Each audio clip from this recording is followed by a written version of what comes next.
Bonjour les enfants, bonjour Sam, bonjour Julie, bonjour Pablo. Je suppose que vous avez un peu deviné qu'on va parler de Noël. Mais à quoi avez-vous vu ça donc? Oui, en effet, nous entrons dans la semaine de Noël, donc pendant 8 jours, je vais vous lire des histoires de Noël. D'accord? Et la première, c'est Le train de Noël. Il y a bien longtemps, dans une toute petite gare blottie au creux de la montagne, habitait un chef de gare nommé Basile et sa fille Mélina. Cette gare se trouvait tout près d'un endroit très dangereux. La voie de chemin de fer se faufilait entre de hautes montagnes et de gros rochers pouvaient tomber sur elle.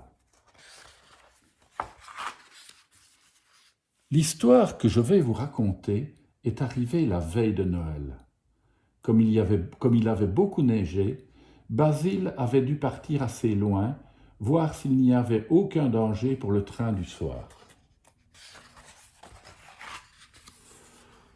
Pendant ce temps-là, Mélina décorait le sapin de Noël avec des étoiles en papier doré. Elle essayait de deviner ce qu'elle trouverait le soir dans la cheminée. Soudain, elle entendit un bruit épouvantable. Toute la maison trembla.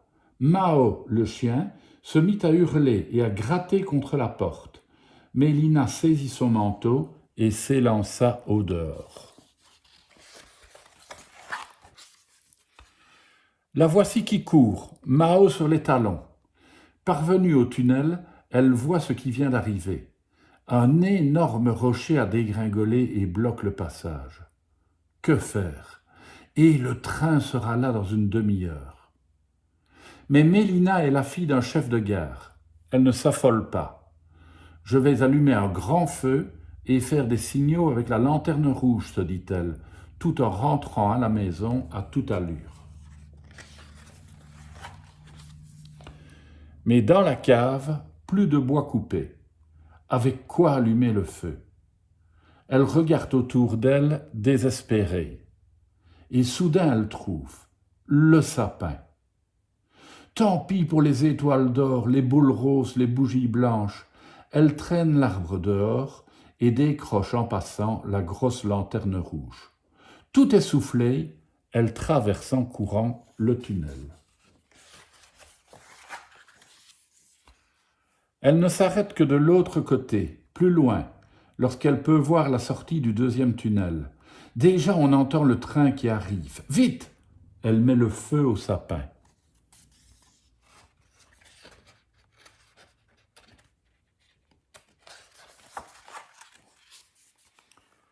Le voilà!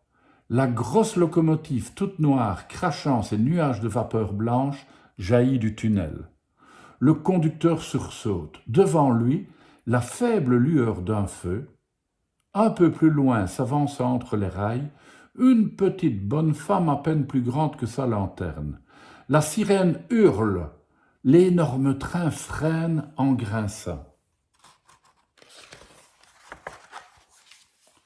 À l'intérieur, quelle panique! Les voyageurs roulent les uns sur les autres, au milieu des frites et des tartes aux pommes. Le cuisinier, dans sa cuisine, voit sa marmite sauter en l'air et tous ses plats se renverser. La locomotive s'est arrêtée juste devant Mélina.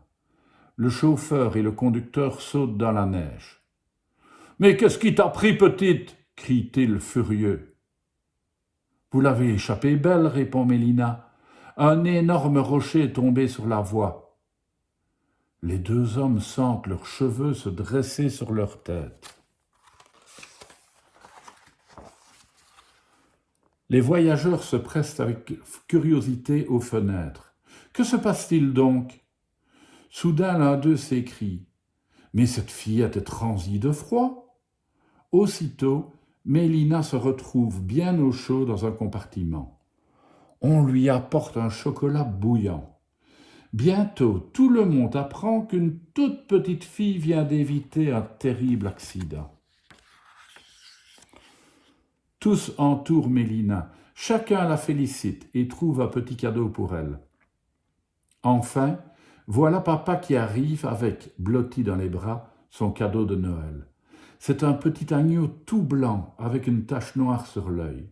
« Qu'il est mignon !» s'exclame Mélina avec joie. « Allons vite le montrer à Mao. » Mélina et son père disent au revoir aux voyageurs qui, eux, vont passer la nuit dans le train en attendant que la voie soit dégagée. Le contrôleur et le chauffeur ont décidé d'aller passer la soirée avec Basile et sa petite-fille. Mais auparavant, ils sont allés dans la nuit froide, baignés par la lune, chercher un nouveau sapin pour Mélina. Ils ont aussi apporté un panier rempli de bonnes choses. Il y a même un chou bien vert pour l'agneau et un bel os pour Mao. Vous vous demandez comment je connais tous ces détails? Eh bien voilà. Moi aussi, il m'est arrivé une fois de fêter Noël dans cette petite gare, entre ma tante Mélina et mon grand-père, le chef de gare. Voilà les enfants, on se retrouve demain pour une autre histoire de Noël. À demain.